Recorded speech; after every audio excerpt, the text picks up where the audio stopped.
በስመ አብ ወወልድ ወመንፈስ ቅዱስ አሐዱ አምላክ አሜን። ልጆች እንደምን ዋላችሁ? አሜን። በቸርነቱና በምሕረቱ ይጠብቀን። የአባቶቻችን አምላክ የሠራዊት ጌታ እግዚአብሔር ስሙ የተመሰገነ ይሁን። በምልጃው ያልተለየችን እናታችን እማምላክ ወላዲተ አምላክ ለእርሷ ምስጋናችን ይድረስልን። እንደ እግዚአብሔር ቅዱስ ፈቃድ እንግዲህ በምዕራፍ 40 በምዕራፍ 4 አስማተ አዝማድ የቤተሰብ ስሞችን ለመመልከት ሞክረናል። አባት እንደሚባል እናት፣ አጎት፣ አክስት፣ ወንድም፣ እህት፣ አያት፣ ወንዳያት፣ ሴታያት እንደሚባል እሱን ለመመልከት ሞክረናል።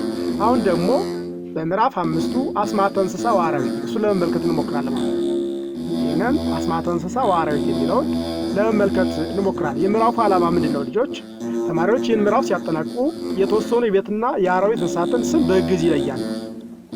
የተወሰኑ የአዝርዕትና የፍራፍሬዎች ስሞችንም በግዕዝ ይለያሉ ማለት ነው።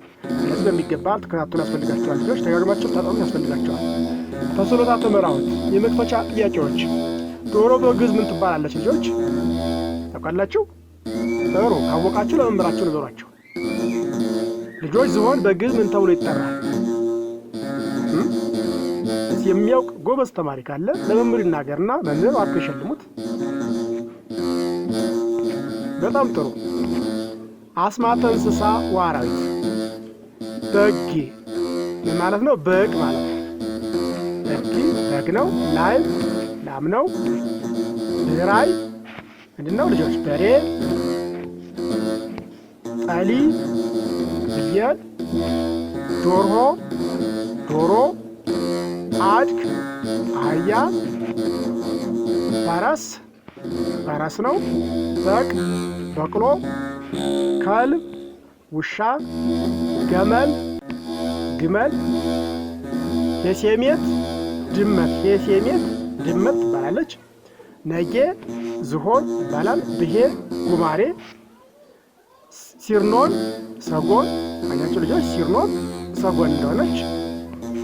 ሀየል ዋሊያ፣ ሀነስቲዮ ዝንጀሮ፣ ሄለይ ኤሊ ንብ ንብ፣ ናም